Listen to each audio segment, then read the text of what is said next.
Hello and welcome to Reddit on Reddit, the internet's auditory version of Reddit. I'm Nelson Allingham, joined by Michael Campbell. First show of 2019, Nelson, and we're off to a flying start. If I do say so myself, look at how high the energy is, and will remain this high for the remainder. The energy is so high, I can't control Of it. 2019, have you been keeping up your New Year's resolutions? I hope so. Yep. You made them last week. Yep. I've been way more active. Yep. This week, while I was playing Red Dead Redemption, I went up and got a glass of water. So, Jeez. So you've been keeping fit by getting up, getting a glass of water. yeah, I just said I wanted to be more active. So. And hydrated. And hydrated. Drinking Double water. whammy. You could have had a Coke, but you had a water. Out of water. So Smashing it. I'm going to make that. Can you kind of like store New Year's resolutions? Yeah. Like, so I'll kind of just double up this year, like stay better hydrated and be a little bit more active. No need for one next year. So then next year, I've already done two. Yeah. I I like this. I should have done a bunch of easy ones this year. Yeah. Don't do one big one. Don't do a big one. Do Nobody a couple commits of to a easy big one. ones, and then you've got like 5 years. I reckon, though, the problem is, if it works this way, does it also work the opposite way? If you don't do it, you have to do extra the next year. Because I might be well into the negative. Oh yeah, that's true. Yeah. And does it count if you make one but don't stick to it? Is that also a negative? Yeah, I think that's the negative too. I think probably younger Nelson, the idiot, has let himself down. I bet you one of my New Year's resolutions was to be Batman, and haven't been able to follow through with that. Your parents still alive and well. So annoying. I can't be Batman if they're not dead. You keep like, Mum, Dad, come down this alley, and then the bloody streets of Melbourne are too safe. I know, yeah. Second most livable city in the world. We haven't forgotten them a second now. And the other thing, You would think, now that we're not the most livable, crime would be everywhere, by the way. Just all over the shop. The other thing I obviously would do is try to encourage them to go see more operas. Yeah, obviously. But I don't want to have to sit through an opera. I mean, nobody wants to sit through an opera. I know. I was going to say I like to imagine this, but I don't, because you're about to hear the follow-up. Okay. If your parents were to die, and they're like, Nelson, they've left you $25,000. And then you're like, gotta be Batman on $25K. I forgot that part of the story. He's very rich. I won't get a Batmobile. My Hyundai is fine. I'll get a cat, call it Alfred. Yep. I mean, I guess I could Batman on a budget. Yeah. What would he throw instead of batarangs? There's like plastic batarangs. Because you get a bunch of those. You could get like a good cosplay costume of Batman. Yeah, okay. That would be a couple of grand. Yeah. That eats up a fair bit of your budget. Because what's more important, looking the part or fighting the crime? Yeah. Looking the part, obviously. Okay, yeah. Then for $25K, you'll be all right. I'll look. You could probably buy a pretty good cosplay suit and renovate somewhere in your house to be a Batcave for $25K. Yeah. Okay. And then you're pretty much of the bits of the being Batman that you wanted to do. Yeah. You're pretty much completely there. And then And if I still sort of don't feel like I've done enough, Right. I'll stop really small crimes. Like stop people who are Jaywalking? about to jaywalk. Hey, whoa, And that's convenient because our balcony overlooks a little street. Yeah. You could just be on the balcony and, Oi! Yeah, There's a crossing! With my Batman suit on. And that's what I wouldn't obviously venture out of the house. No, why would you? There's no need. Yeah. There's so much crime around here. I have Red Dead Redemption to play. But Cambo, before we do get into the first segment of Reddit on Reddit, I wanted to run past you a money-making scheme. Ooh, I'm always up for making money. You're on board? Because that way we can afford me to be Robin. Yeah, exactly. If we make enough money. Yeah. So can I lock you in as a yes? Without hearing the idea, absolutely. Okay. Good. What happened to me earlier today was I was at the shops and this supermarket, and I hope this translates to other parts of the world. I'm sure it does. But there's little trolleys for kids. Oh, yep. And on the trolleys, there's normally a flag, like a plastic flag. Yeah. So it's very rigid. Sure. And I walked around the corner of an aisle in the supermarket, and a kid was running up to me with this thing, like about to veer the corner. Yeah. And I kind of just dodged out of the way, and the flag very nearly hit me in the eye. Mm-hmm. And I reckon I would have been severely blinded. And then as I kind of gained my composure again after almost being hit, I was like, I should let that happen. Because it is a very big company that runs these supermarkets. Mm-hmm. So I was like, I would get an amazing pair. Yeah. I would get millions of dollars. And think about this. You don't need both eyes to podcast. Well, you need one to hit record. You did say you were willing to help, Cambo. Yeah, I didn't say I would lose the eye. Okay. My idea was to get... No, because I feel like if I did it, then it's too suspicious. Or if you did it to me. Right. So I thought I would lure lots of kids into the store. Red flag one. I'm not talking about the red flags on the trolley, Nelson. Yeah. I'm better with kids. Yeah. I've had a lot of experience. Can you imagine, someone complains about you, and they're like, the police come like, "Sir, are you trying to lure these kids into the supermarket?" And you're like, "Yeah, yeah," and they won't come. Yeah. Oh no, it's not for what you think. Yeah. It's for fraud. Oh, we're not sketchy like that. Yeah, God. Creepy. Whoa. Back off, buddy. I mean, it's only into a supermarket. It's not like into a dark alleyway. Well, it depends how many kids are close. I might have to run down the street first and sort of just coax them towards the place.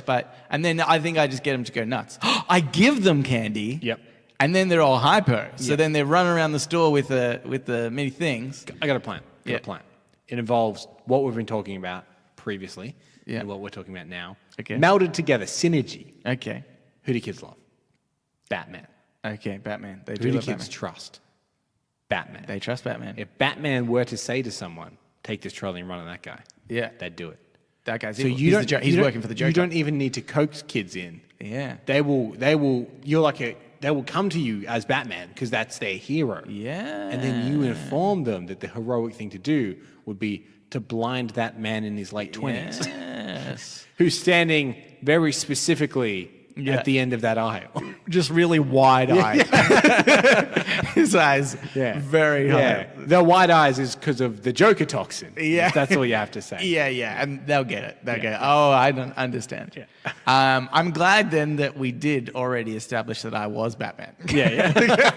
Glad we One downside for both of us, one downside each. Obviously, I have to be blind in one eye. Yeah. And you do have to lose your parents. Yeah. Yeah. But... Yeah. Which is worse? Okay, here's the thing. Would you rather lose an eye or your parents? My parents are going to die anyway. I mean, they've lived, they're on the latter end. So... They're past the midpoint. I think they would want me to be happy with a ton of money and both eyes. Right. Is all I'm saying. Okay. Well. Okay. You don't know my parents. I do. Okay. And that's what they'd want. With that cheery mindset. Should we get into Reddit on Reddit? Yeah. Okay. Let's get into Reddit on Reddit. I would like to preface this a little bit because I found a new subreddit, which I thought was interesting. I don't really know if it's good content. So okay. Well, that's good to know up front, isn't it? I kind of thought. Yep. So the subreddit is called "Is It Bullshit?" Right. And so people post in this subreddit things that they've heard. Okay. And then other people, sort of say whether there's any significance to it. Yeah. So I thought maybe it would kind of be a bit of a quiz for you. Okay. Like you decide whether you think it's bullshit. Do you know if these are bullshit or not? Yeah, I do. Okay. That's interesting. Yeah. But I could maybe give you what I thought beforehand. Yeah, sure. Anyway, so I've got a couple. Yeah. And then if you want to continue on the conversation about whatever it is, then feel free to do that also. Okay. Okay? So many options. I know. I feel like this is a conversation we could have had before the podcast. But full disclosure to the listeners. If you thought we were transparent before 2019, full transparency. Full transparency. We'll just have discussions about this show the show. Yeah. Okay. This first one is by Mother Hole. Okay. Is it bullshit? If a person's body odor smells good to you, that means they have an immune system that is opposite of yours. An evolutionary trait intended to aid in fostering greater genetic diversity. That sounds like bullshit. Yeah, it sounds to like me. It sounds like bullshit. What was your initial thought before you discovered? Because to me, because you would think that pheromones and stuff would be used to attract people. Well, right, which makes sense. Because it's saying if someone's body odor attracts you, that is an evolutionary thing. Yeah. So I understand the basis there. Yeah. But like the idea that pheromones do exist and it does play a part in nature. Here's an example. Yeah. I was talking today about the actress Kristen Stewart from the Twilight films and stuff. Yeah. And I was saying that I actually do find her attractive, despite the fact I think she would smell like cigarettes. Really? Yeah. Is she a smoker? Oh, you just, I don't know. I just get the vibe looking at her that I'm like, I think it smells like cigarettes. Really? Okay, that's interesting. But I don't know if I've ever had that thought about somebody. Aside from somebody that was like smoking a cigarette. Yeah. And then I'd be like, oh, they probably smell like cigarettes. And apropos of nothing, will I just say, I think she's a very talented actress. I actually quite like Kristen Stewart. Yeah. But I was saying, despite the fact that I think that she might smell like cigarettes, I still find her attractive. Okay, yeah. Luckily, cinemas don't have smell-o-vision yet. That's true. That's very true. That would be the worst. Yeah. You'd never be able to watch The Shawshank Redemption. Yeah. Oh, yeah. That ending scene would be unbearable. Yeah, that's true. That would be the worst. Okay, so I say it's bullshit. You say it's bullshit. I'll walk you through my thoughts as well. Because I had the same sort of thing. I was like, okay, I know that like pheromones exist, but this seems like a bit too much. Yeah, it's a bit convenient almost. Yeah. But they basically, somebody in the chat, actually, I was going to credit them to, let's see how quickly this loads. Okay, so Andrew Maxidon said that it's not bullshit. Oh, okay. But it's blown out of proportion. Right. So it's similar to how they're like, science says wine actually makes you healthier and you lose weight. Yeah. And then if you read that study, it's like, well, there's chemicals in wine that do actually aid that. Yeah. There's also a lot of other stuff in wine that also contradicts that, but then that gets blown out of proportion. People are like, oh, well, I'll have a glass of wine to be fit. Is it similar to that, maybe? Yes. I'll actually read the whole comment that this person wrote. Please do. He said there was a famous study done where women were asked to smell shirts men had slept in and rate how attractive they found the smell.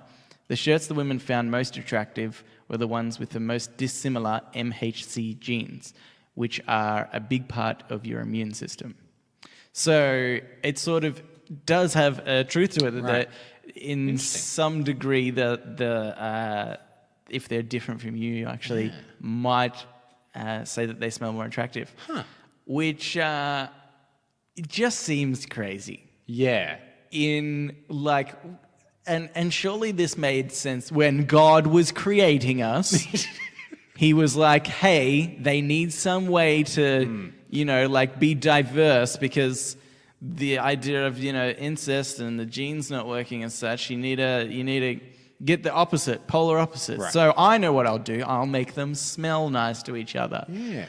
But this day and age where we're so advanced and like what humans consider when thinking about dating somebody, and having a mate for life. Like, smell has got to be really low on the list of like importance, especially just the fact that, like, I remember in previous girlfriends, they would buy a certain perfume. and I would identify them via the perfume smell. Well, this was my question: is do you think when God created us, Yes, and he was like, which he definitely did. I've got the thing, Haters. I've got the body odor thing, Yeah. that's sorted. Yeah. And then he looked down to see what we're doing, and this guy's like, I invented perfume. Yeah. Now you can smell however you want. He was like, shit. Ah, crap! I shouldn't have invented flowers. You know what? Use it all you want, but it's going to kill the environment. Yeah. That's the power I have. Yeah, that's true. Joke's on him. We're still alive. Just. But yeah, I think like it's that fact has almost become irrelevant now. Right. And like maybe you will. And in fact, there was another comment by I think a girl, used only in moderation, and she explained that her other boyfriends in the past, she had like the smell of their musk, but her current boyfriend she didn't like the smell of him in the morning, and she found out, and they're like unbelievably similar, like their backgrounds are really similar, and she has this fear that they're actually related. She's just waiting until the news drops one day.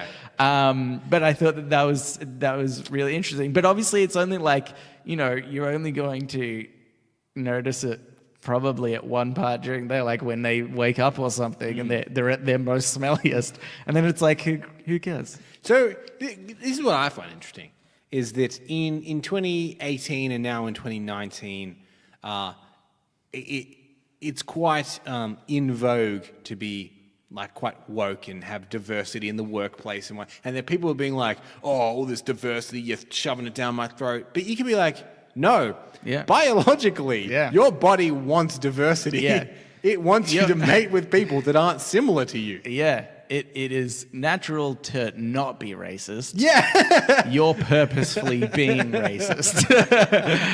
And that's a lesson that we can all take. That's a lesson. Just when you think about being racist, take a big whiff. I think. Does that make sense? Yes. Yeah, don't think about it. I think the problem is people aren't often racist when they're, like in front of another race. It's like over the internet or like to their other friends. Yeah, but I bet you they smell real bad. They smell so bad to each other. Anyway, we're okay, we can move on. Wait, no, I'll just do one last quick. Please. Is bullshit. Is bullshit. Oh, this is by Lock. You may as well just not have said it. You're right. I could have just pretended that they deleted their account or something. Okay, is it bullshit? Shampooing your hair every day does more damage than anything. Anything is a bit weird. Yeah. Then anything? Yeah. No. Yeah. Hydrochloric acid. Does it do more harm than good? Yeah. I have heard that. Mm-hmm. I could believe that a lot of chemical in your hair is bad for it. And I know that the oils in your hair are actually quite protective. Yeah. So I could believe that. I could say that's not bullshit. Okay. Yes, and the answer was essentially yes. It is not bullshit. Right. That shampoo does damage your hair. Yeah. But kind of like it doesn't.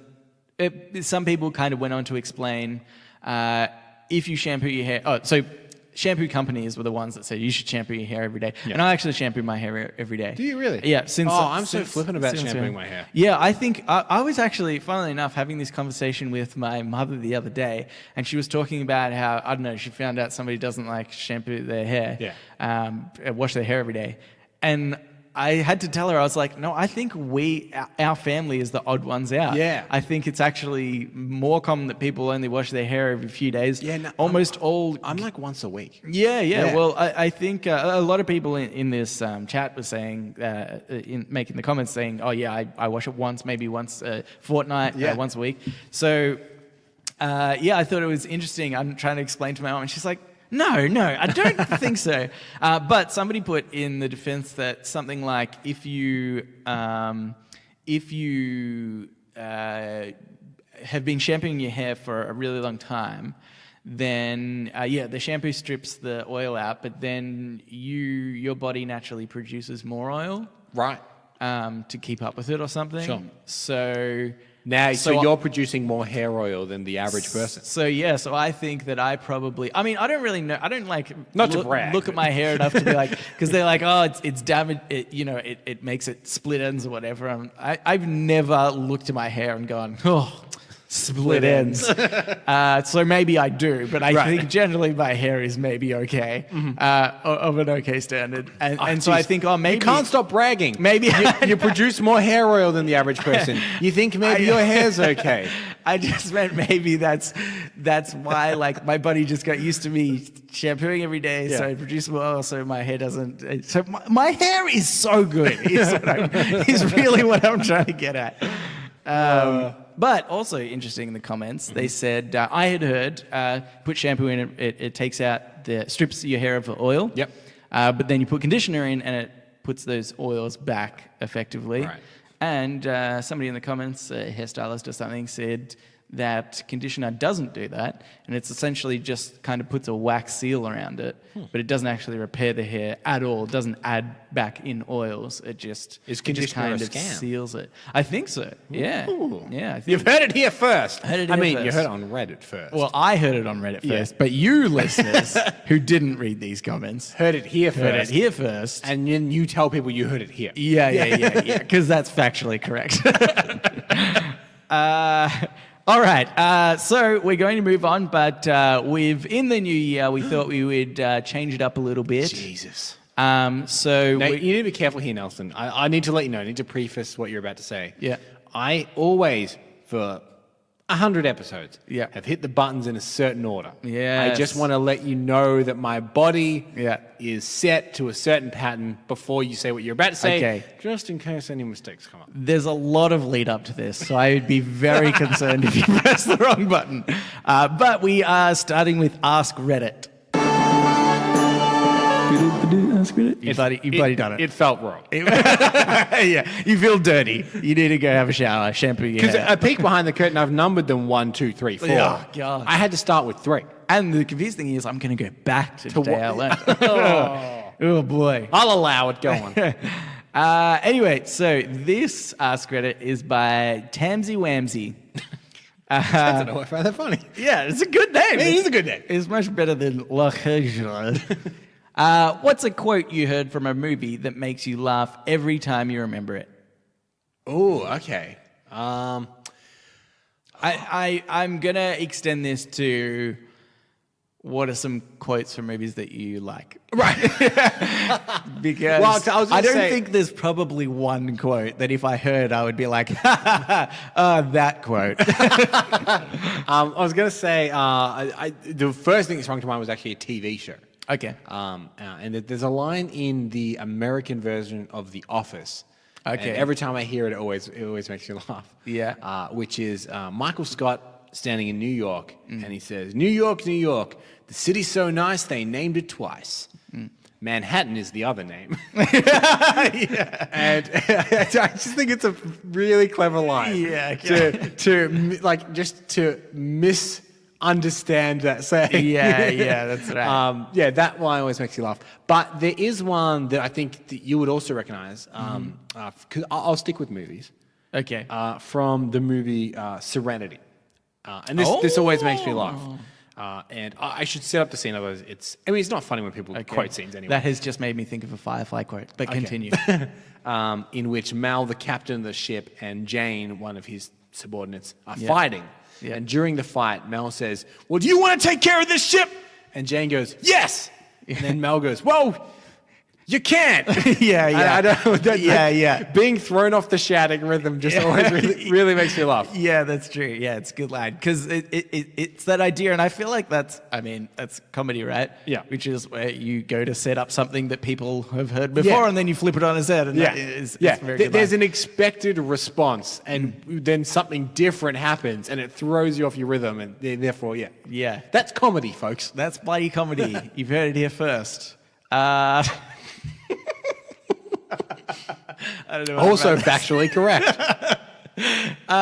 But okay, because you made me think of Firefly. Sure. There's another one where again it's Jane and he's talking to River and they're having a fight and he's like saying, "Oh, she's out of control," and then she just says, "Jane's a girl's name." It's just like the funniest stupid insult, but it's like she's kind of a bit out of it, like lost her mind a little bit. It's just very well delivered, and he's kind of this big brute that. Yeah, well, and I think that's got a lot to do with Joss Whedon, very quippy man. So a lot of his dialogue is quite funny. Yeah. Do you have one? Now you've made me think of a Buffy one, so I'm going to give you that one. You're on a Joss Whedon kick. On a Joss Whedon quick. There's a musical episode of Buffy the Vampire Slayer. Brilliant, if I do say so myself. Heard it here first. And I don't know why I'm finding that so funny. It's not. It's not. It's not. You've funny. had a long day, Nelson. Yeah. You're very diligent. I think so. But there's a character, Willow, and it's Alison Hannigan, actually, if you know who that is. And she doesn't sing at all in this episode because she's terrified of singing. Yeah. The actress or the character? The actress. Okay. The character is it actually kind of almost ruins the immersion a little bit. Right. Because everyone's meant to be singing and she's kind of the only one that doesn't. Yeah. Or maybe she's in a bit of a chorus or something. But it's not is this the equivalent to the person that's wearing a t-shirt in a pool? Is that Alison Hannigan in this episode? You're like, no one cares, man. Take it off. It's Okay, yeah, good analogy. Yeah, thank you. Well, no, she actually said, I remember in a panel later on, she said, I wasn't comfortable singing, but after I realized they were putting like auto-tune onto it, it was like, oh man, like Joss, you could have given me a solo. And he's like, we didn't use auto-tune. Yeah. Which actually it still sounds, it doesn't sound auto-tune, it actually sounds really good. But in that, they're singing a song very passionately about how they're going to go off and fight this demon that they've found. And I wish I could remember the line before this one, so you got the rhyme. Right. But Alison Hannigan, her one singing line is, "I think this line is mostly filler." Because it's just like, comes out of nowhere and it just makes it so much more funny because they're all meant to be like singing these jovial songs that are just coming to them. So it's good. And it's a little bit meta. Yeah, it's very meta. Yeah, that's right. But the ones that I was thinking of, not so much that I find funny, but I enjoy a lot. And funnily enough, we heard it just the other day. Somebody quoting this line on a TV show. Yep. It's from Die Hard. Yep. When he's in the air vent. Yep. And he lights his lighter, his cigarette lighter, and he says, "Come to the coast. Come over to the coast. We'll get together, have a few laughs." And I don't know why, and it's like such an iconic quote from Die Hard. A lot of people comment on it or quote it, and I don't know why it's so iconic. Also, why it's so funny, because he's not saying anything really that funny. I think it's just the tone in which he delivers it in. It's the dry wit of a young Bruce Willis. That's what really delivers that line. Yeah, that's right. And I also sort of quickly went through the comments of this thread, and funnily enough, I found most of them pretty crap, or like ones that I just hadn't heard from, like random movies. Right. There was ones from like the Pink Panther and stuff. Right. That, I see. My mind went to, I bet you there's a lot of Anchorman. No, there was. Really? I mean, I didn't go through heaps of comments, but there was like 2 Pink Panther ones. I maybe went through 10, and 2 of them were Pink Panther ones. I was like, this is. I mean, because I'm missing out on this. From older like Peter Sellers comedies and Peter Sellers comedies, you could have gone with there's a great line in Dr. Strangelove. Yeah. In which they're in the war room in the White House, and all the nations are fighting, and one guy gets up and he grabs another guy and he shoves him on the table, and then the guy comes and goes, "What are you doing? There's no fighting in the war room." Yeah. It's a classic comedy line. Yeah. I maybe it's that some of those older comedies they have those like just straight up quips, like straight up just like jokes that are set up and done, whereas maybe more modern comedy is like less obvious of those kind of jokes. Anyway, But so I thought this one that I came across resonated with me because I wish I could remember the quote because I feel like there's plenty of times in my life where I've wanted to use exactly this. Right, okay. It's from Billy Madison. Yep. So hopefully I reckon I know what it is. Okay. It says... I'll make a ding noise if it's what I think it is. Okay. He says, Mr. Madison. Ding. What you've just said is one of the most insanely idiotic things I have ever heard. At no point in your rambling, incoherent response were you even close to anything that could be considered a rational thought. Everyone in this room is now dumber for having listened to it. I award you no points, and may God have mercy on your soul. I really want to memorize this quote because I think there's so many times where somebody just goes on forever. Probably could be used against me or us on this podcast plenty of times. Weekly. But yeah. But I just think that was like so great. That's a good one. And maybe another classic one is Happy Learned How to Putt. From Happy Gilmore. Happy Gilmore. You said Happy Madison. I almost Which said is Happy the Madison. name of his production company. Yes. I mean, forgive me for... but I was thinking, what do you think like some of the most iconic lines from movies? Don't have to be funny, but just one that like everybody will get. That everyone will get. Well, are you familiar with the Mandela effect? I am Nelson, so obviously. So the Mandela effect is people collectively having a memory that is wrong. And it started because when Nelson Mandela died in 2013 or 14, there was a bunch of people that all went, but I remember him dying in prison. And a lot of people all had this really similar memory of that. Yeah. And it translates a lot into movies. So a famous example is Luke, I Am Your Father. Which everyone remembers, but that's not the line. But everyone just remembers that way, and collectively everyone remembers that way. Sam played again from Casablanca is one. So I think a lot of these will kind of have a slight Mandela effect to them. Yeah. So I would say that Luke, I Am Your Father is one of the most iconic movie lines of all time, yet it is not the line from the movie, if that makes sense. Yeah, what is it again? It just says, no, I am your father. Yeah, no. So it's only a slight but still, because it's more about the emphasis people put on it, like Luke. Yes, I am your father, and then it's like, well, he doesn't actually say Luke. Because it would be weird, because he's mid-conversation at that point. Yeah, and you don't generally say people's names when you're mid-conversation with them. Maybe at the start of a conversation, you might say their name. Yeah, but it'd be weird if halfway through a sentence I was like, "Yeah, Nelson." Like, you know what I mean? Yeah. But it's almost like people add Luke to give context to the quote. Yeah, that's right. Because if you were to go, no, I am your father. Yeah. You'd be like, what? Who's father? To who? Whose father are you? So it's easier to say, Luke, I am your father, because then you'd be like, oh, yeah, Star Wars. Yeah, because he tells Luke he is his father. Yeah. Also, I just wanted to quickly mention because of the Mandela effect, because I was explaining this to someone the other day, and we looked at an article and it said 10 examples of the Mandela effect. And Luke, I Am Your Father was on there, and the Nelson Mandela theory. And one of them said, the headline was, we are the champions, ... but not of the world. And it said, in the song, We Are the Champions, they don't actually say of the world after the chorus. It's in another part of the song. If you don't believe us, listen, and I had a link to the video. So I played the video. It got to the chorus, and it said, we are the champions of the world. I'm like, that was just wrong. That's just frankly wrong.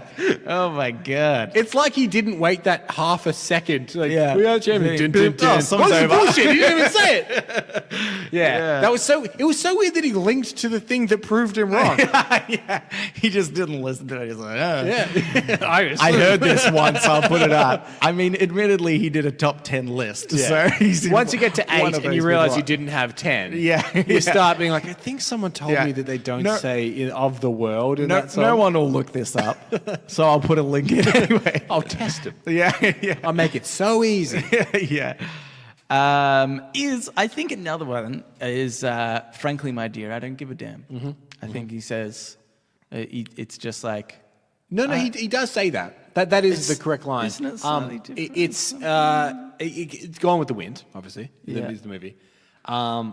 No, he does. That is actually the correct line. She runs up to him because he's like, you're with someone now. I'm going to leave. I'm going to get out of it. I'm going to get out of your hair. Yeah. Okay. Yeah. And then she says, what shall I do and where shall I go? And he says, frankly, my dear, I don't give a damn. Oh. And it's the biggest fuck you in like cinematic history. Right. Because the dashing lead of the movie essentially told her to fuck off. Yeah. Being like, I don't give a shit. But that is actually the quote. Oh, okay. What about if I said Rosebud? Do you have a video to prove it? I don't think so, Cambo, so technically I'm right. That's true. You heard it here first. Yeah. What about Rosebud? Do you recognize that? One of the famous quotes of movie history? Rosebud. Rosebud. Just the word rosebud. Yeah, it's like this. Rosebud. I'll I'll give you a hint. Often quoted as the greatest movie of all time. Whoa. Yeah. That's far. Okay. Because I was going to say it sounds like something Beetlejuice would say. But I don't think. Yeah, not often on the list of greatest movies. Good movie, sure. Yeah. Okay, so if we're going like that, then I want to say like Casablanca or something. It's Citizen Kane. Okay, yeah, they're basically the same to me. Because I haven't watched either of them, Right. and they're both black and white. Okay, this is a controversial opinion that my girlfriend does not agree with. I think Casablanca is boring. Yeah. I don't like it. Yeah. But Citizen Kane is quite good, and the whole central premise of Citizen Kane, Nelson, is Foster Kane's last words are Rosebud, and no one knows what it means. And it's about some journalists going through his life story to try and work out why his last words were Rosebud. Okay. So that's the premise of the whole movie. Right. Yeah. And he was going insane, is what they found out. I'll ask you this question. Yeah. Have you ever seen the episode of The Simpsons in which Mr. Burns wants to get his bear Bobo back? Yeah. Then you have seen Citizen Kane. Oh, yeah. Actually, I think that I did know that was the movie. His words are Bobo Yeah. in his sleep. Yes. But that whole episode is called Citizen Burns. Yes. Interesting. I was thinking more along the lines of I'll be back. But you took it in another direction. Yeah. So that's good. Thanks for ruining all that segment that I had planned. You're welcome. I like to think I educated people. I talked about the Mandela effect, which is very loosely related. Yeah. It was fine, Camber. Like most times in this episode. It'll do. It'll do. It filled the time we needed to fill. No, it was actually quite interesting. I just don't want you to think that you're ever doing a better job than me. Okay? Don't want to get a big head. Because we already know your other podcast is doing way better. And I don't want you to then think maybe I'm the problem. All right. I have another Ask Reddit here. Okay. This is by Real Math. If being born at a Chick-fil-A gets you free Chick-fil-A food for life, what company would you like to be born at, and what perks would you get? Just quickly, is that true? I'm assuming maybe somebody was had given birth in a Chick-fil-A restaurant. I mean, I didn't see like the news article linking to it, but it's a weird question to ask out of the blue. Yeah, that's what I mean. What kind of psychopath would think of that as a thing if it weren't a thing? Or weirder, if Chick-fil-A have in their policy. Yeah, their this store hasn't policy. happened before. Yeah. But we just want you to know if anyone does have a baby here, that is free Chick-fil-A. If you're thinking about having a baby, come in. Yeah. I mean, in that case, let's think tactically about this. Mm-hmm. Where would you want to be born? Mm-hmm. Some kind of money reserve that they keep in bank. Yeah, but like a central bank where they keep all of the money. Yeah, you've seen movies. They have a big vault full of money. Yeah. Just there. Yeah. Do I get free money for life? See, I was thinking the problem with that is at a Chick-fil-A, you exchange money and then you get an item. Right, but at a bank you don't really exchange anything and get anything back. Yeah. Because I did initially think, just a bank or something like that. But I feel then, like it's not. And this is important, you thought another thing. I thought another. I thought the one thing and I stopped. Yeah. That was my problem. Yeah. No, I didn't really have much more. I don't have a genius one. Is what I'm saying. Look, this is a convenient one. Okay. Petrol station. Oh yeah, I'd love for free that. petrol. That's true. That'd be very convenient. Yeah. Man, I feel like as a baby, the first thing breathing in Is would be petrol. It'd probably really mess you up a little bit. Yeah. I think good. the 20th, if I got born at a petrol station, you got born at a supermarket, Oh, set for life. we've just got rent to worry about. Yeah, that's right. In fact, I'll take your car and fill it up. Oh yeah, sweet, yeah, and I'll get you some stuff. Yeah. I was pretty absolute, but you were pretty Yeah. flaky on your end. Well, I just don't want you to be like filling up a car is like, well, I have to drive to expend the tank to then get it. If you just every 10 minutes wanted something from the supermarket, I just feel like you could abuse your power a lot more than I could abuse mine. I feel like we could reserve it to one weekly shop. Okay, all right. In which yeah. you have your list, and then I will also give you my list. Yeah. Good rule. Good rule. yeah. I'm glad we've established And that. I'm also glad that the listeners were involved in this conversation because, as we said, full transparency this year. Yeah, that's right. When we're off mic, these are the things we talk about. Yeah. Off or on mic. Off or on. No, I was thinking something like, just like an Apple shop would be. Yeah. There's a new iPhone? Yeah, I've got it. I've got. They're charging people for extra accessories. Not me. Got them all. Not me. Got them all. Got the AirPods. Got No the- worries. Yeah, got the AirPods. Oh, lost the AirPods. Don't worry, I've got another set. I've got so many Apple Watches. It's crazy how many Apple Watches I have. Yeah, that's right. But I guess because you could just keep getting iPhones and then you could sell the iPhones. Yeah, that's true. Do you reckon they would ever be like, oh, well, all right, I know we told you that when you were born here, you could have free Apple products, but you're taking this to the next level. You're now profiting on our intellectual property. Yeah. Maybe though, if you did it too much, they're like, 100% to the word, we will give this to you if that's what you want. But because that shop would then be losing money if we were forced to close down, then it wouldn't be for every Apple shop. It's only for that one. Right. So that you were born in. Yeah.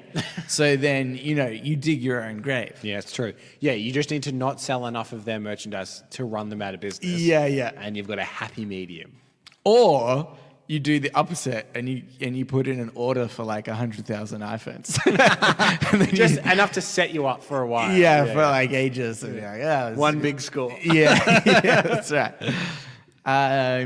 But yeah, hardware in any sort of sense, or technological hardware is probably a good one. Actually, what? Apple Store is probably dumb. I should have gone for JB like a Hi-Fi. JB Hi-Fi that sells Apple products as right. well and all the accessories, but it's got all this other crap as well. They got fridges and stuff now. That would have been real convenient. Yeah. Oh, I've already chosen the Apple Store. But yes, all right, let's move on then to Today I Learned. So now it's time for Today I Learned. What's the intro to that? Today I Learned. This Today I Learned is by Retilient Bus. Today I learned in 1719, prisoners in Paris were offered freedom at the condition they would marry a prostitute and move to Louisiana.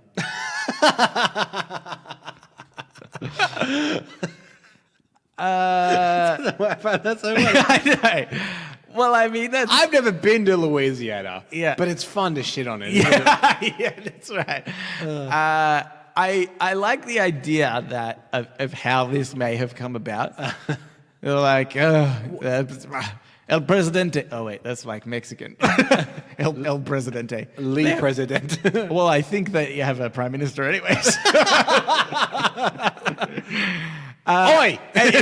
Oi, prime minister. And he goes, look, we've got a real problem. Yeah. We have so many prisoners. How many prisoners do we have? Tres. Oh, it's the only number I can think of. You could have said it in English, but with a French accent. Hundreds of thousands. Yeah, but I think that's far more racist, Cambo. So I never said this wasn't racist.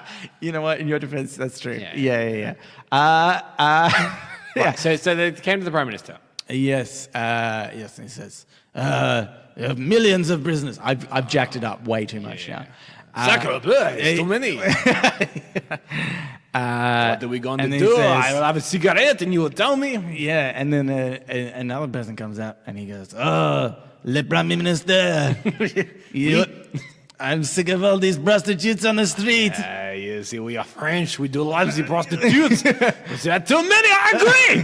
As the prisoners, the prostitutes, we're going to take care of both of them. And also, it's Louisiana. I don't know why I mentioned this. It's just a thing to mention.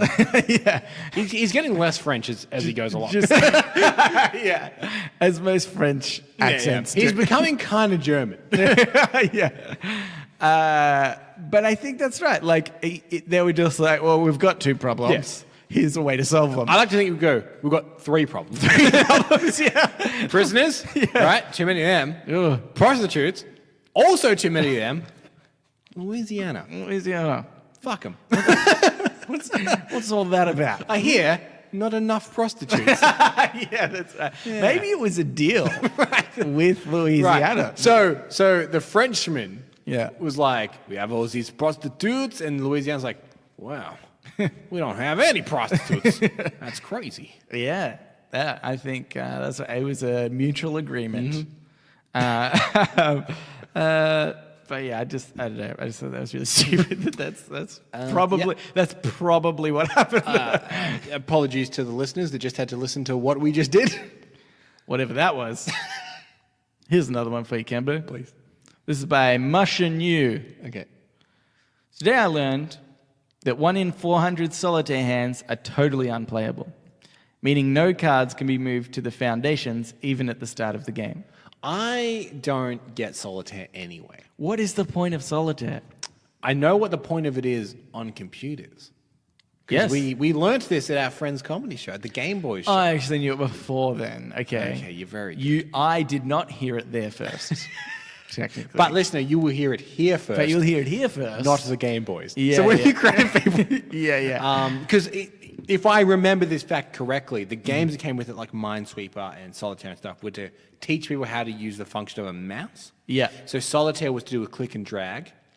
Because you would click the card and you would drag it to a pile, then you'd release it, and that would teach you how to click and drag. Yeah. Minesweeper was to double click? Nope. Well, we don't know what that was for. No. I know. I was just disappointed in you. I was doing a dramatic pause so that you know that I was just so disappointed. Yeah. No, I think Solitaire was maybe also double click. Oh, to turn the cards over or something? Yeah, if you double click like an ace, it went up to Right, the yeah. something. I think that was it. It was mainly the click and drag, maybe the double click. But Minesweeper was right click. Right click. Okay. Yeah. Which so many people don't know. That's how you win Minesweeper, is you actually have to right-click and you put a flag down, and then once you've put a flag over all the bombs, then you win. Yeah. But if you just click and you do go to the effort of completing it, although when I was a kid it was just like Click. click. Yeah, exactly. But people would like get to the end and they've found every bomb maybe technically, but there was no like screen to come up saying like, oh yeah, you've completed it in this time. It's like, no, you actually had to right click. So many people didn't know that. But my major point was, I don't get solitaire anyway, so all hands are unwinnable to me. Yes. Well, yeah. Oh wait, don't know how to play? Like, you don't know the rules? Mean, I haven't played it in many a year. Yeah. But also, I'll do like I'll deal a couple of cards, and I'll be like, why am I doing this? Yeah.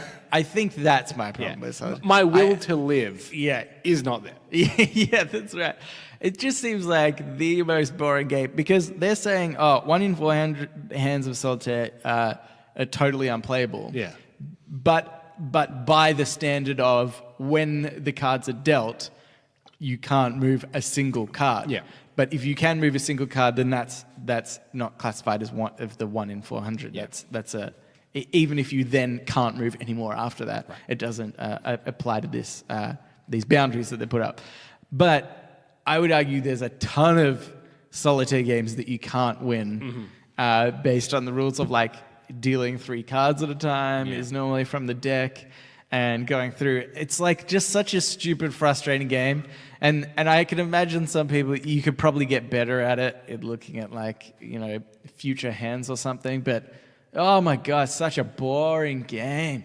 I don't know why. It's annoying that it has existed for so long. Really irks me. Well, if we have our way, 2019 is the year it dies. Yeah, that's right. I'm going to write a strongly worded letter to Microsoft. Actually, I don't even know if it comes on newer computers anymore. Surely not. I don't think so. Surely not. I'm pretty sure it's like Candy Crush. Because I remember I've got Candy Crush on my computer. Do you really? And I have Windows 2010, so the most recent one. Yeah. And and I never installed Candy Crush, but it's on my computer, and I play a few levels and stuff. So I think that's kind of where they've gone with those things. They realized that Solitaire and Minesweeper and Free Cell didn't have any microtransactions. So they went in. You could probably create microtransactions. That's how you make it a more interesting game. So then at least when you're at a point where you're stuck, you just pay a couple of bucks and get out of it. At least it makes it more interesting. It's like the one game where I would accept microtransactions. I will pay you to stop this game. I'll pay you $2 if I don't have to play this game anymore. Do you know what Free Cell was for? No. I also don't remember that game. Yeah, not many people played Free Cell. But Free Cell was to show how you could play a 32-bit game on a 64-bit computer system, or something like that. I did that. Don't quote me on it. You quote the Game Boys on that one. You did not hear that here. You did not hear it first. That part, because they could be totally factually incorrect. But there was like some computing reason as to why that. It's a graphics thing, something. The information you get on the show is it's extraordinary. Yeah. Actually, you know what? I just remembered. I'm pretty sure I downloaded a Solitaire game from the Microsoft store when I first got my computer, because it was handy to play while I was waiting for my other game. Yeah. But there's other way more interesting games of Solitaire. There's one that's called Pyramid. So the Solitaire one, do you know what the actual name of that is called? No. Because it's not Solitaire. Oh. It's called Klondike. Okay. And then there's other ones called Pyramid or Spider Solitaire and all this other stuff. And those ones much more interesting. So I'm annoyed that Solitaire, aka Klondike, was the first one. I know this went on for a little bit of a while, just me sort of complaining about Solitaire. But I just don't like it. Is it? I feel like this is a long episode. Is this a long episode? Do you know what's funny? I feel like it's hard to tell now that I've mixed around the Ask Reddit section. We're coming up to an hour, but that's pretty long. Because we still have segments to go. I think it's anyway. We'll see. We used to be an hour 10. I will remind you. Yeah. I don't think it's crazy as you might think. Okay. Anyway, okay. Maybe that Solitaire section just felt so long. Yeah, I think that's. I would like to profusely apologize. I don't normally give a shit about anything we talk about or care for you listeners at all. But in that instant, I actually felt your pain as I was listening to myself talk about Solitaire and how annoying it is. Anyway, let's get to shower thoughts. Okay. Shower thoughts, shower thoughts, shower thoughts, shower thoughts. This shower thought is by Poisonator. The unspoken rule for using a phone's calculator is to hit the clear button 3 to 5 times before starting a new equation. Yeah, is it that we don't trust it to have deleted our sum? Is that what it is? I reckon everybody at some point must have used... Actually, I'm surprised, right, that this person... And I'm going to say, and maybe this could be ageist or something, but I think maybe this person is quite a bit younger, because they said the unspoken rule for using a phone's calculator. Right, yeah, okay, yeah. But to me, I don't... Calculator in general. I think, I think on the phone, I might only press it once. Yeah, that's true. It's very clear display. But if it's a physical calculator, that's when I press it 1,000 times. I think I'm the same. Yeah. I would say this category also includes pedestrian crossing buttons. I've never just hit those once. Okay, yeah. I always hit it once, twice, maybe 3 times. And I'm that's definitely been hit now. Yeah, okay. That's interesting. I'm almost the opposite. Or I press it once but real long, like ding, ding. Okay, yeah. But if it's a I'm always like, oh, I don't know if that worked. I'll do it a couple more times. yeah. It's because it's like it's the equivalent of knocking on somebody's door. I feel like where you're reliant on them hearing it. Yeah.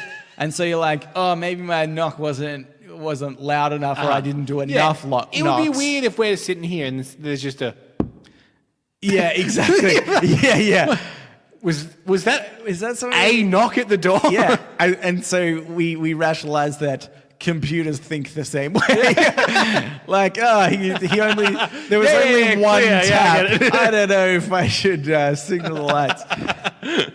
No, I like to do it I like to risk it at crossing lights sometimes. Not all the time, but sometimes I'll walk to it and I'll be like, I'm not going to press it at all because I think that it'll just naturally change and I'll go. I think of that of busier ones. But if you're in like a country town or something that, I guess I'd do that. Yeah, if it's by itself. If I'm in the city, I'm like, these are definitely on a timer. For sure. Yeah. Also, do you ever find that you never trust anyone else at a pedestrian crossing to have pressed it? Do you know? There'll be like 6 people there, and you'll walk up and look at them all and be like, I don't know, I'll press it. Yeah. I don't trust that all 6 of you have done this. And then idiots. Yeah, and then they look at you like, come on. Yeah. Really? Do you know? I think it's funny in a similar context. Maybe is have you ever gone up to the deli at a deli? Yeah, the counter at a deli. Yeah, the counter at the deli, and they have those numbers for you to take. Yeah. Have you ever gone to a point of most of the time I go there and there's not a big queue, but like very occasionally there will be. Yeah. And on multiple occasions I've walked up and gone, oh, there's heaps of people here. I'll grab a ticket. I grab a ticket and then like 3 or 4 other people will go, oh shit, and then they'll like quickly grab a ticket. So you start the ticketing. Yeah. And I actually normally will, if I see people come up, I'll be like, oh, you have this one because you were here before me. But it's like a system that nobody knows at what point to start grabbing the tickets. That's true. Yeah. There's no rule that says more than 4 people, tickets are now required. Yeah, that's right.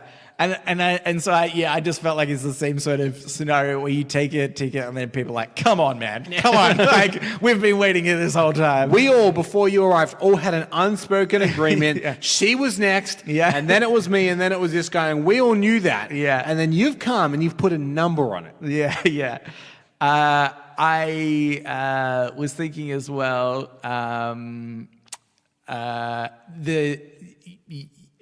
talking about pressing the button on the crosswalk. Yeah.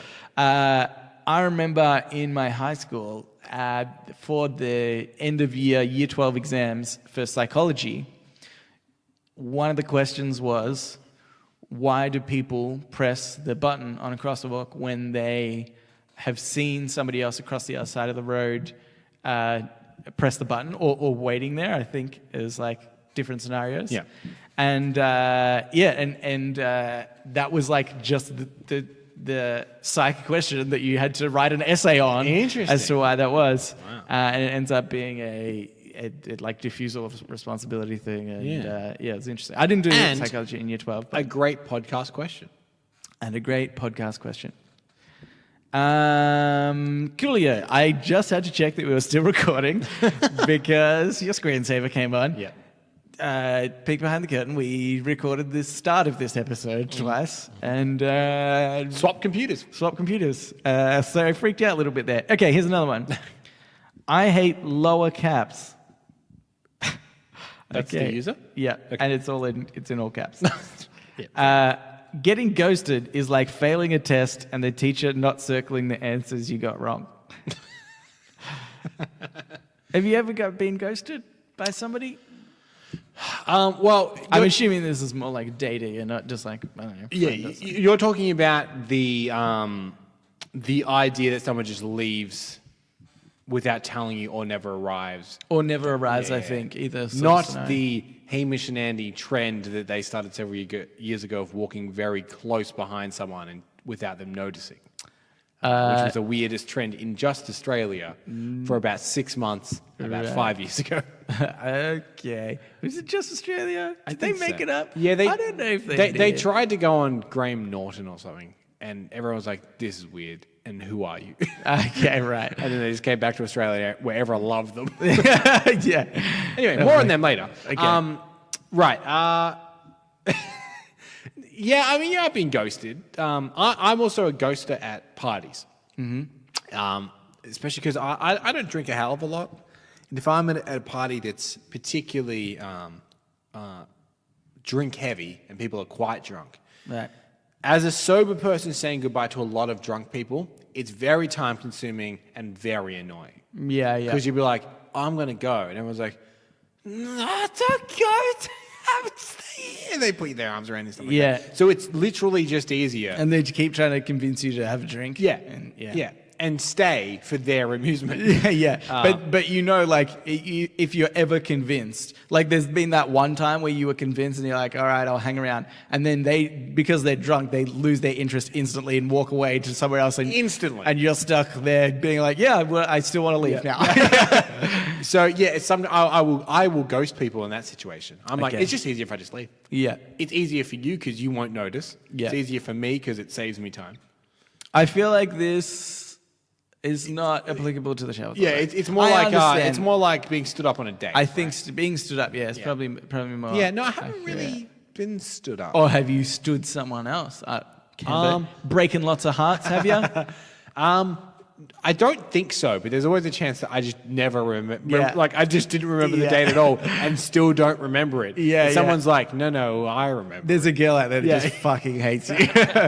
Yeah, I think I'd be the same. That I don't know that I've purposely done, which makes it worse because they're probably stressing over it, like this person that's Yeah. like, oh my god, what did I do wrong? Why haven't they told me anything? I'm like, just forgot. There may well be a girl out there listening to this segment right now where I'm Yeah. like, I don't think I've ever stood with someone up. Not that I remember. And they're like, you son of a bitch. Yeah. I cried about that. For years. That makes you sound very arrogant, doesn't it? That someone would be like, I cried over you. No, Camber, now I think you're devaluing your worth. Oh, thank you. I'm sure somebody cried very Oh. hard. Stop it. I will, because I was lying through my teeth. God damn. Here's the last one. Okay. This is by Chernaglow. Hey, I think we might have had them before. Making eye contact with an in-store kiosk salesperson is like accidentally tapping a pop-up ad. Have you had this? Yep, for sure. The best defense against that is headphones. Oh. I reckon headphones have significantly decreased the amount of in-store sales or kiosk sales because you can just lock eyes with someone and then look straight ahead and they'll call that to you and you're like, can't hear it, sorry. Yeah, okay. I feel like, though, you still have to be brave to be like, you have to have the balls to lock eye contact with them because they've obviously their eyes widen and you can see their mouth moving. And even if it's just for only a brief second that you quickly look away. And keep walking. It's hard for me to. I don't normally walk around with headphones, but I reckon I have on occasion, right? And I've just instinctively took off the headphone, knowing very well that I don't want to speak to this person. It even just one headphone, and be like, "Oh, sorry, what?" And they're like, "Oh, do you want this thing I'm selling?" And I'm like, "No, I don't know why I took the headphone off. This is a bad idea." But what I'm saying is that is ballsy, but it is ballsier to lock eyes with someone without headphones, look away, and then when they call out after you, to just ignore them. When they're like, I know you can hear me. Yeah, that's right. Yeah. I often find I'll get out my phone and look at it, but I know that they know that's phony as well. So I feel like they still call out to you. And then again, I sort of naturally look at them and I don't pretend oh, maybe they're talking to somebody else. I'm like, I know they're talking to me. They know, I know they're talking to me. But I find the worst ones actually is people that give you food samples of stuff. There was one outside Those sons of bitches. The butcher the other day. I know, because it's so like deceitful. Yeah. Because I'm not going to stop for anyone else that just like wants to have a chat. But if there's like food out there and it smells really good, and I will like inevitably look at it. And that's all they need to be like, hey, do you want to try some? Yeah. And I can't for the life of me like try something really and then be like, I might not necessarily buy it, but I will pretend to have some bullshit conversation about like, oh, that's really nice. Oh, yeah. Oh, but and I'll make up some stupid excuse like, oh, but I'm not eating, maybe it's like a sauce or something that's like, Sure. oh, I'm about to stop eating meat for a month, so I'll buy it after then. Yeah. I have to make up like these stupid excuses. Look, this is all I'll say. Yeah. And if people want to draw parallels, they can do that. But I'm not doing that. Yeah. But you know who else gives you a free sample to get your drug dealers? They'll give you your first one for free, and then they've trapped you. Quick hit. They've trapped you. Again, that's just a random thing. If you draw parallels to people giving food samples for free to try and hook you in, Yeah. that's on you. I think so. I think we should outlaw free food samples And legalize drugs. and legalize drugs. Flip it on its head. Yeah. That's how you shake things up. Admittedly, I don't think I've had any situation where a drug dealer's approached me and said, "Hey, do you want some of this?" Quick, have this free ecstasy. Yeah, yeah, that's right. Okay, let's move on to podnapping. Oh my God! I'm being podnapped. Podnapping. This is our old segment. Very good. Where we, Cambo and I, take it in turns to steal or podnap, if you will, a segment or topic of conversation that we've heard on another podcast that we listen to throughout the week or fortnight. And this week, it's Cambo's go. Yes. So I was actually partly inspired by last week. Hazim had written in, and he said he went to like the popular charts and he found stuff you should know. Okay. That's what we did last week. Yeah. So I actually did the same. I went to popular charts. Oh, yeah. I went to comedy. Okay. So I thought, we're a comedy show.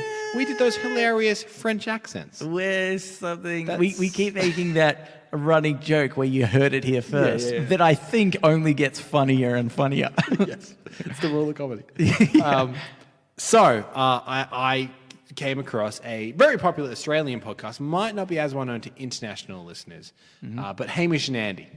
Yep. And they are just a plethora of fun segments, so that's great for future reference. But this is actually kind of an old segment that they used to do, and it's called Song to Cram. And it actually started back on their old radio show, but they've then since translated it to their podcast.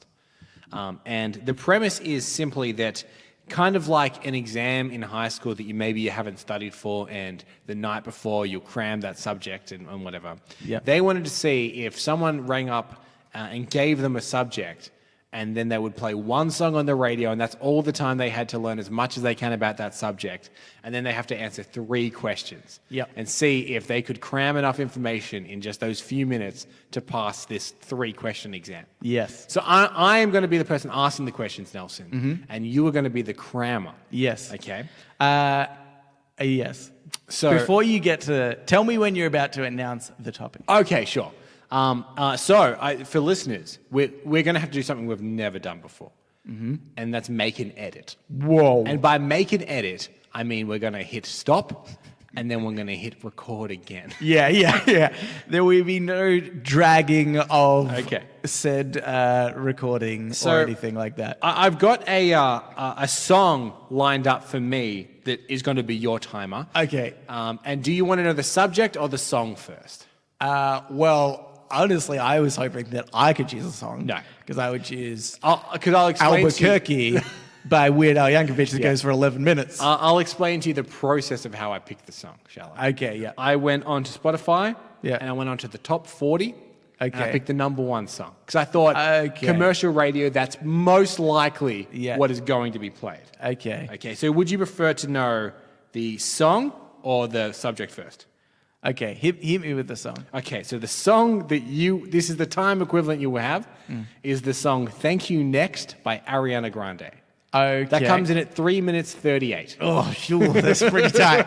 That's pretty tight. Pretty tight. Though, I must say, the song just beneath it, I don't remember what the song is, 2 minutes 50. So, could have been worse. Dodged a bullet. 3 minutes Dodged a bullet. 38 is the amount of time that you will have. You're not going to play this like that. You're just going to time me for that amount because really... Here's what's going to happen. Because we don't have the right to play this song. First of all. Yeah. I will play it just so I know what's going on. And it's a bit of a banger, Nelson. I'll have a listen. Yeah. But also, I don't want you to be distracted, so I'll play it very quietly just so I can... Okay. It helps me. I would just like to tell the listeners how I've prepared. Okay. So just then as you were talking, Yeah. I opened up Wikipedia. Yep, good. Yahoo Answers. Okay. You never know. Yep. Reddit. Yep. And then just a Google homepage. Because Sure. you can't go to Great. Google. Yeah. My idea is quickly Google the answer, switch over to Wikipedia, Yep. Google it there, and then I might read something and I'll be like, oh, that's interesting. Like Yep. maybe I don't know what the topic is, but let's say it's like a TV show. Sure. Let's say it's like Brooklyn Nine-Nine. I was just watching that earlier. Yeah.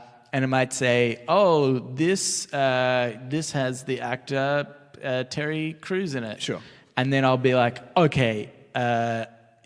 It's a milestone for Terry Crews or something like that. Sure. So I'll go Yahoo Answers, Terry Crews milestone. Right. And then it might be like, he's done his thousandth episode or something like that. I don't know. But before you start, can I ask, can I also get a pen and paper? This is what I think I will allow. Yeah. You can write down facts, Yeah. but only as a tool to remember them. You'll need to Yeah. turn it over when I'm asking you questions. So it's not an open book I can't exam. look at it No. again. Oh my effing god! Because you can't take a book into an exam, Nelson. Now, I will mean, that's yeah. I Well, will tell some you- exams you can. not this one. I would tell you. Yeah. I've tried to make it a little bit easier for you, and I think that Wikipedia is actually all you will need. Okay. Okay. All right. And there's been subjects on Song to Cram in the past that have been like Russia, and that includes that history of the country, the politics, the geography. I haven't done that. Okay. Okay. So Wikipedia should be fine. That being said, I imagine the Wikipedia page will maybe be a little lengthy.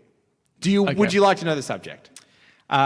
Okay. Yep. Okay. Hit me with the subject. The subject that you will be learning is the author Charles Dickens. I know so much about him already. So. Okay. That's good. That's good.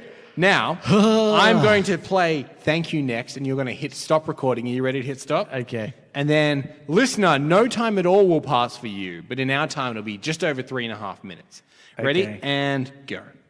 Now, okay, so no time at all has passed for the listeners. But in our time, we've just had a couple of minutes. I listened to a banger. Nelson looked up one of the greatest literature people of all time. I think we had equally as good a time as each other. Sorry, my Spotify's still playing. Yeah.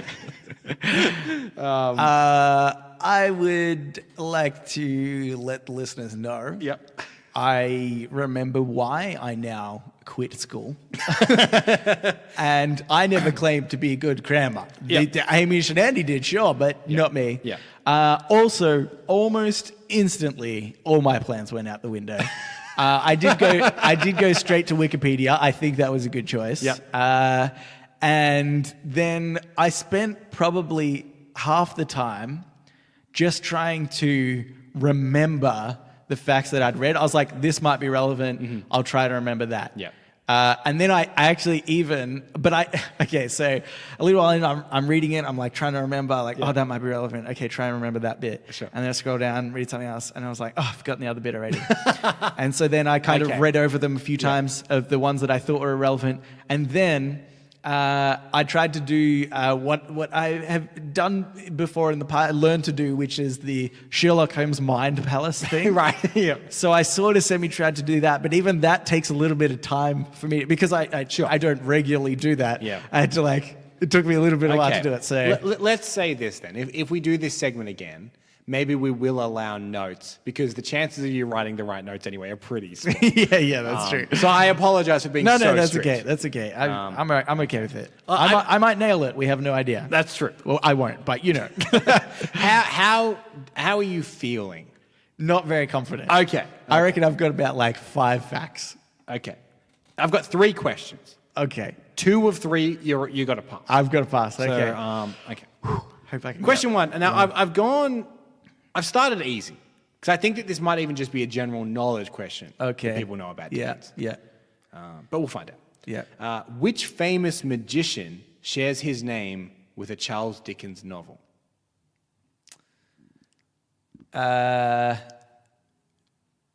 Crap. I didn't go through it, so...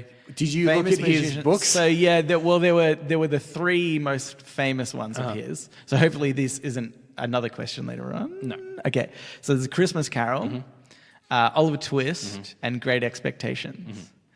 So Oliver Twist obviously is the only name in there, but I don't know if there's a magician that is also called Oliver Twist. What are some magicians that you do know? Houdini is what I'm thinking. Okay. And sorry, did you say is the name of the book? The name of the book is also the name of quite a famous magician. Yeah, right. So it's not... So the book is named after a character that is also named this, yeah. and there's a magician with that same name. I sort of don't think it's going to be Houdini. For some reason that came to mind, but I don't think he's got a book called Houdini. I feel like I'd know that. I'll give you a few hints. It's not Chris Angel, yeah, okay. Mind Freak, Yeah, and it's not Penn and Teller. yeah. So So it could be like Copperfield. I can't even remember his first name. David Copperfield. I don't know if there's been a book like that either. Okay, so I'm going to say it's definitely not Oliver Twist thing because you've continued to give me hints. it's not Oliver Twist. I'll tell you that. Straight All right, screw it. David Copperfield. I have no idea. Correct. David Really? Copperfield is the correct answer. Yes.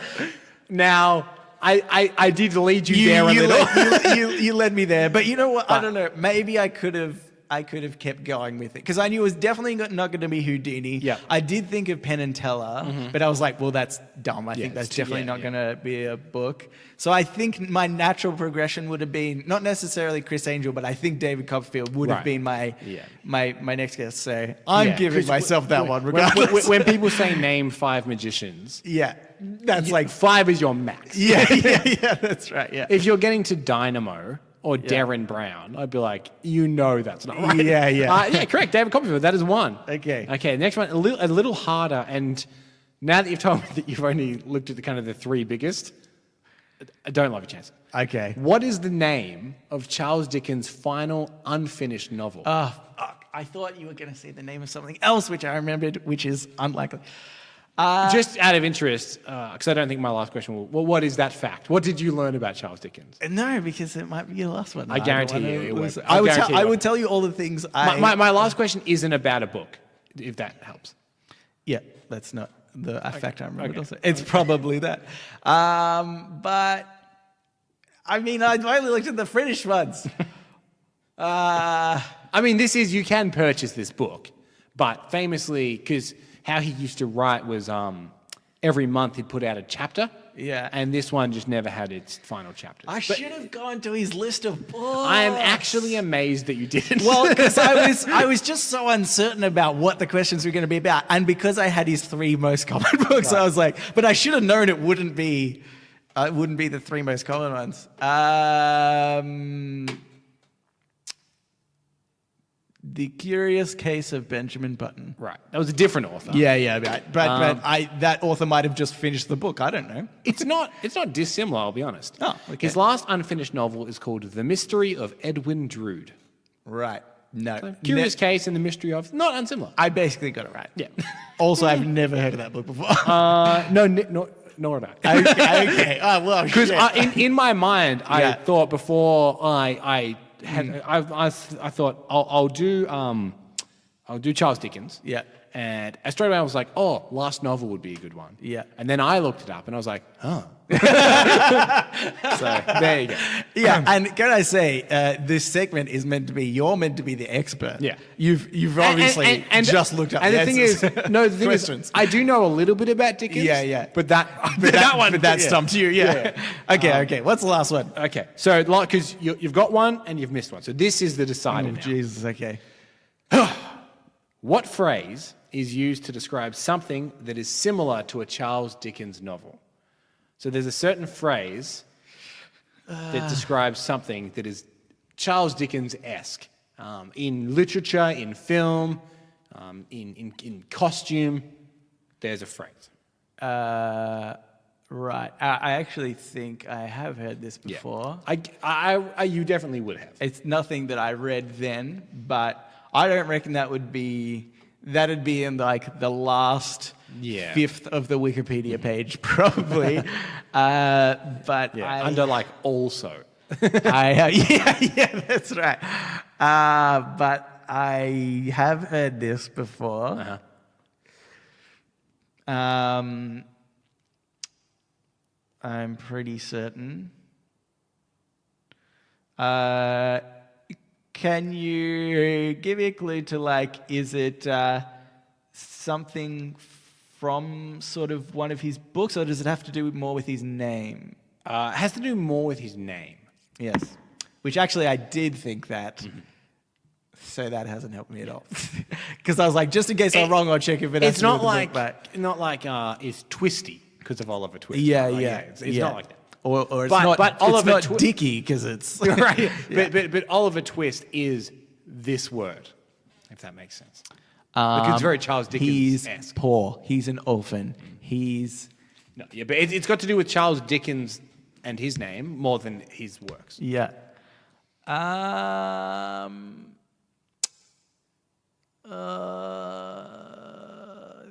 think I'm just gonna have to give up. But you've got nothing to lose just by guessing. Well, I said The Curious Case of Benjamin Button, and you got angry at me last time. Furious, in fact, if I remember correctly. I mean, you can go with Dickie if you want. yeah. Sure, Dicky. It's incorrect, Nelson. What? But let me tell you, you're actually pretty close. Okay. It's Dickensian. Oh, really? It's really So just if Dickensian. something is Dickensian, okay. that is Charles Dickens-esque. I thought it was way more complicated than that. No. I thought it was like I don't know, something like the way in which he wrote or but even though I did sort of know that has to do with his name as well, I thought it was like a combination of the things. Yeah. Anyway, this was a stupid game and I hated it. Do you feel, though, you know Charles Dickens just a little bit better now? Not really at all because So what was that last book you wrote? no idea. It's already gone. The mystery of some earl or something like that. The mystery of Edwin Drood. I was basically on the money. This is a thing I remember. Oh, okay. I'm quizzing you now because this is what I've Sure. got. Year he was born.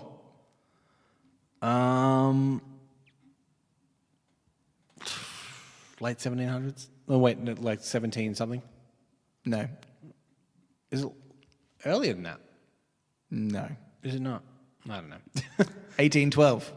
Okay. Do you know when he died? Wait, do you know what month?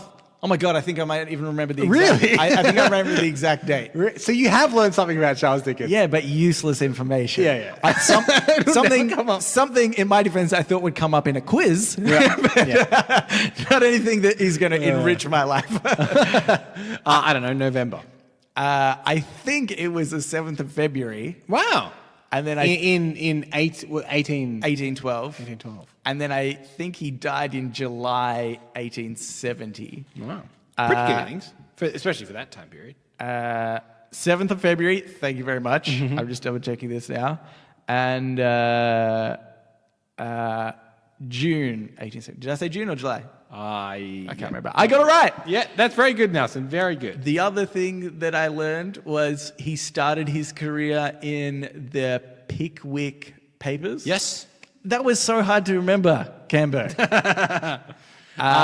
He also started his early life in a workhouse.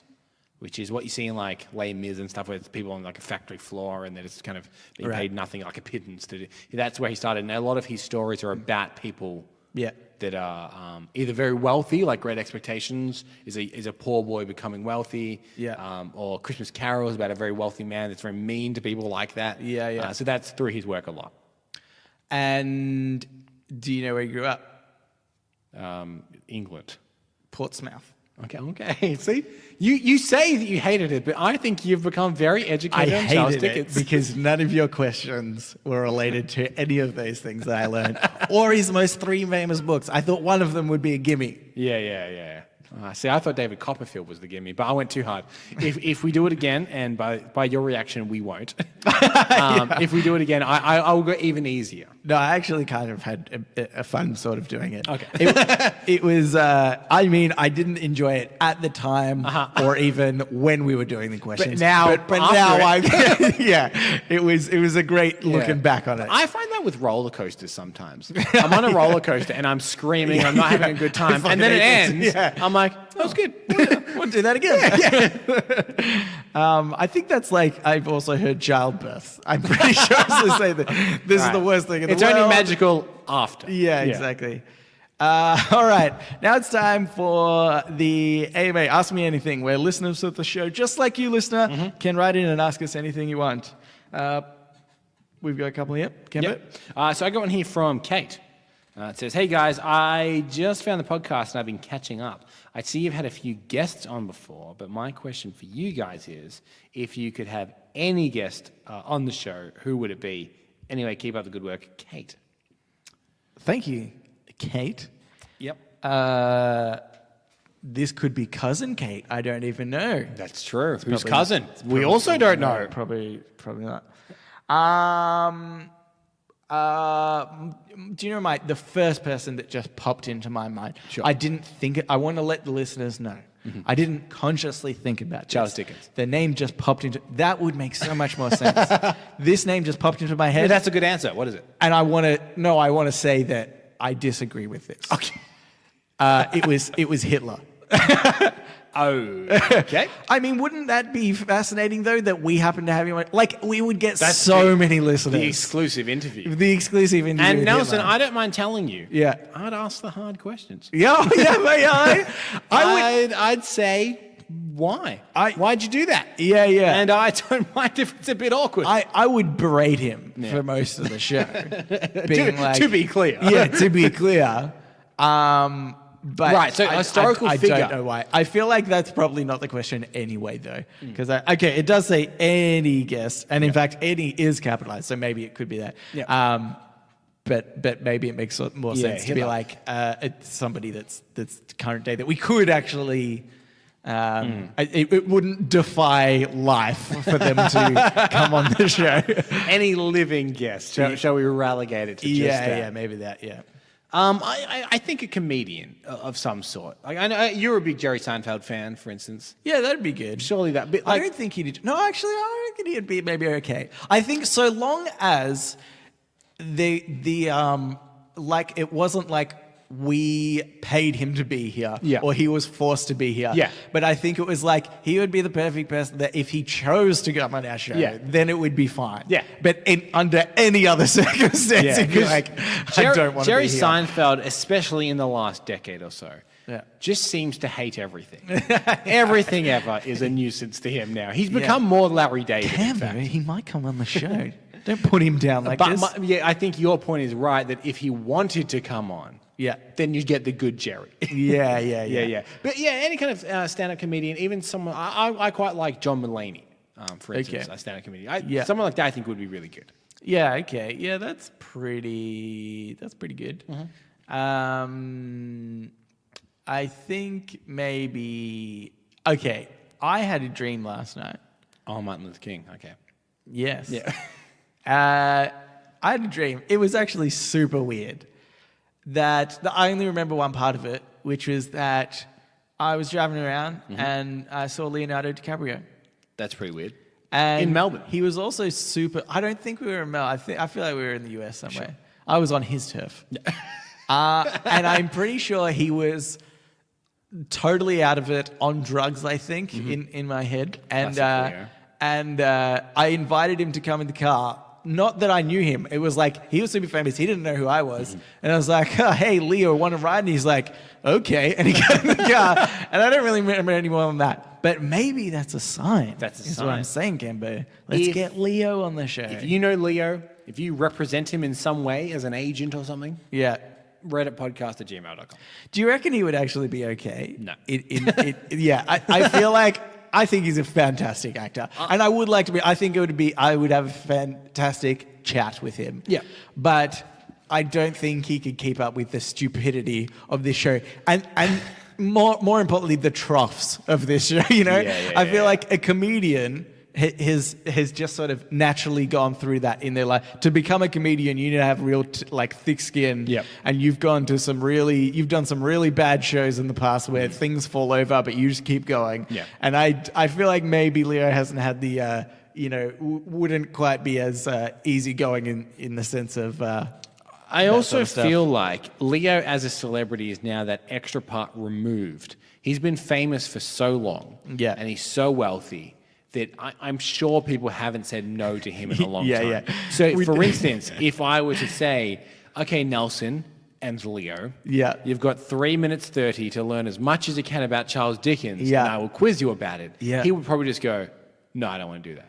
No, Because see- in his life, Yeah. he's used to saying, I don't want to do that. And everyone just bends over backwards. Okay. Yeah. No, I think maybe he would appreciate that we're treating him more Right. human-like. But I think the problem would be when we get to, in fact, it almost was a question today, which was, would you forego the internet for a year for $200,000? I think he would be like, Yeah. I mean, I like the internet, Yeah. so $200,000 doesn't really do much for me, so... Also, it would have been quite awkward had he been here and they said, and you said, what are some movie quotes you'd like? Because Yeah. he'd be looking at me. Yeah, And I'd have to say, King of the World, obviously. Yeah. Very good lyric. That's true. Actually, that's like the only one I know. Oh, I suppose maybe Wolf of Wall Street. I could grab a quote from there or something.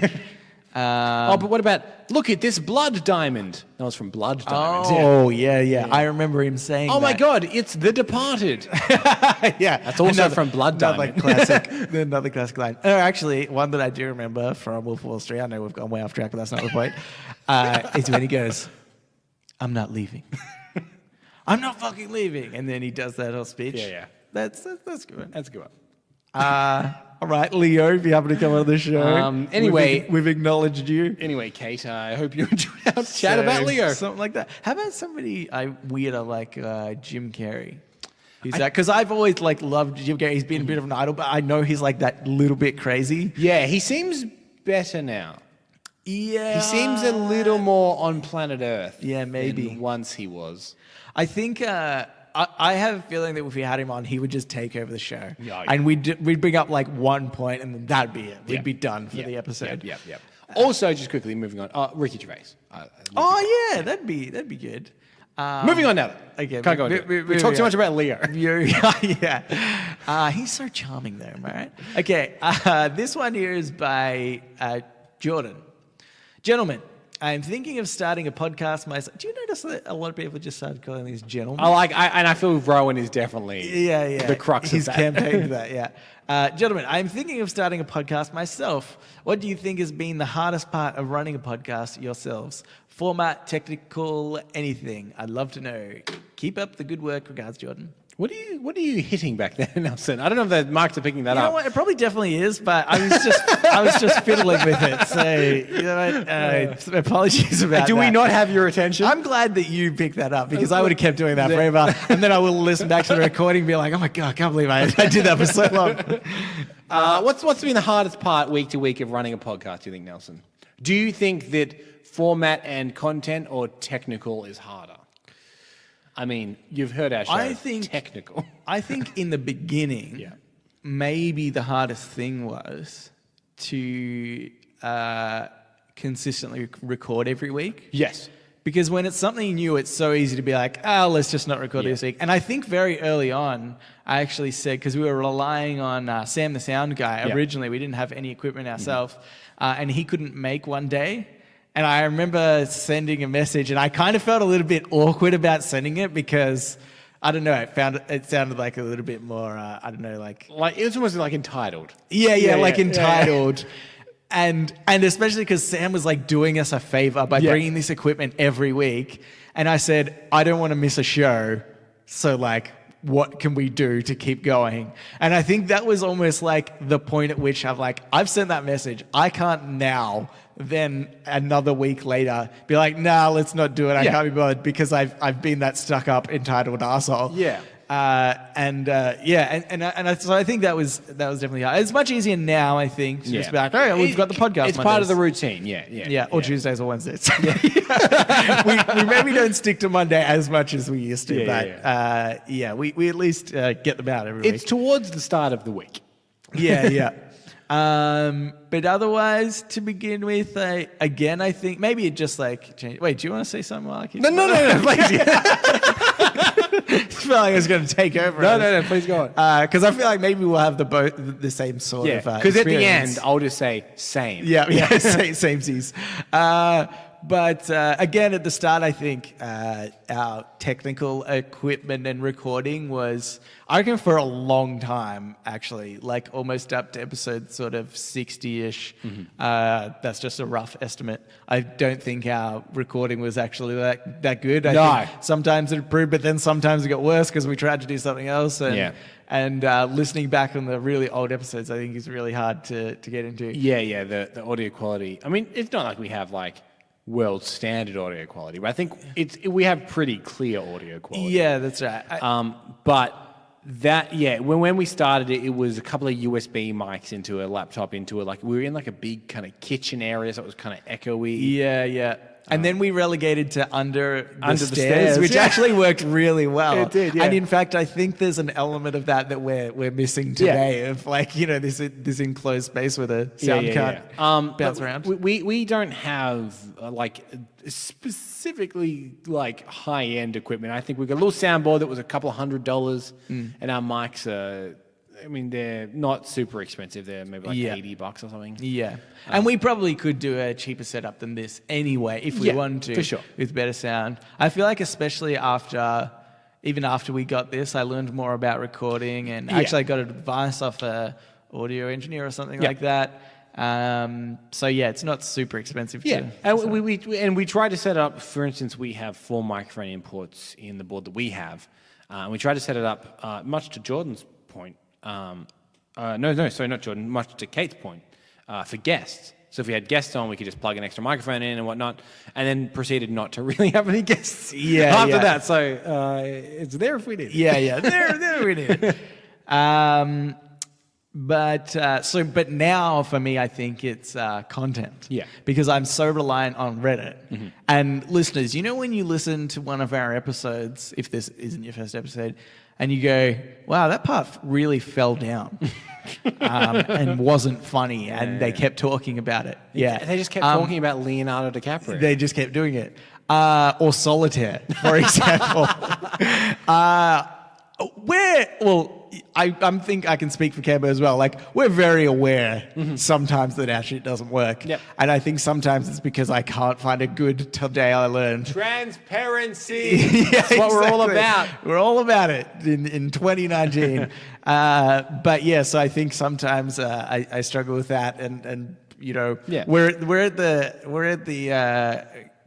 whims of Reddit and what people, what content comes out each week. And the worst part is actually the more that we go on, I reckon more than anyone in the world, I'm putting it out there. Okay. I see reposts more than anybody else because I'm always having to look for content each week. I often see ones that we've done before that are good, that I know, like, oh, we could probably talk about that, but I know that it's a repost. I just see so many.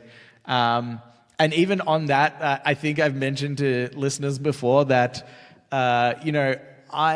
even though I do the show notes, I don't necessarily always have something to talk about with the topic that I've chosen, the post that I've chosen. It's normally just like, I think we could talk about that. Like the Solitaire thing. I basically read that and I was like, oh yeah, I don't really like solitaire, so I think I'll put that in, and then we can just sort of riff about that, and that's like as simple as it gets.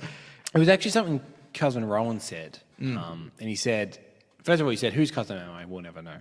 And I agreed. Yeah, But when he was on the show, I remember he actually said, it's kind of nerve-wracking knowing that we're about to record and I don't know what we're going to talk about. I don't know how you do this every week. Yeah. And that's the thing, like I do honestly go in blind.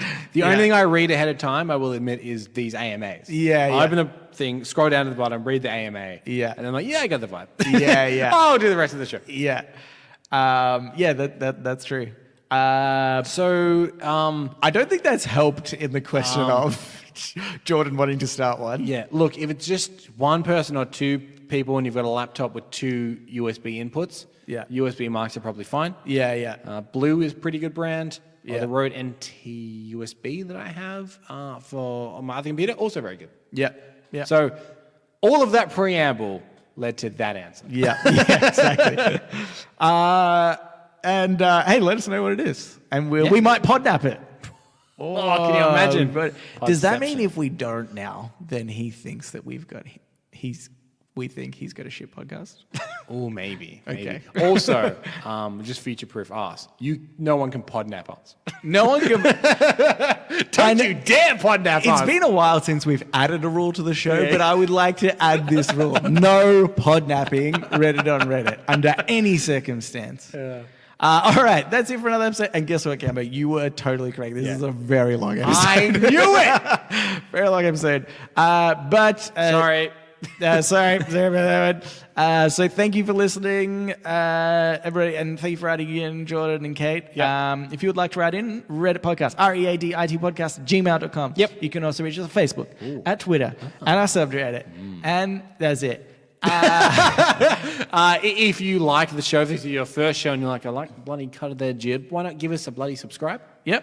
Or we don't always drone on about Solitaire and Leonardo DiCaprio. We drone on about all kinds of things. Yeah. So, there's many topics. And if you feel so inclined and you did enjoy it, leave us a review, because apparently that helps. Yeah. That'd be great. So with it. Thanks for listening, everybody. We will read you later.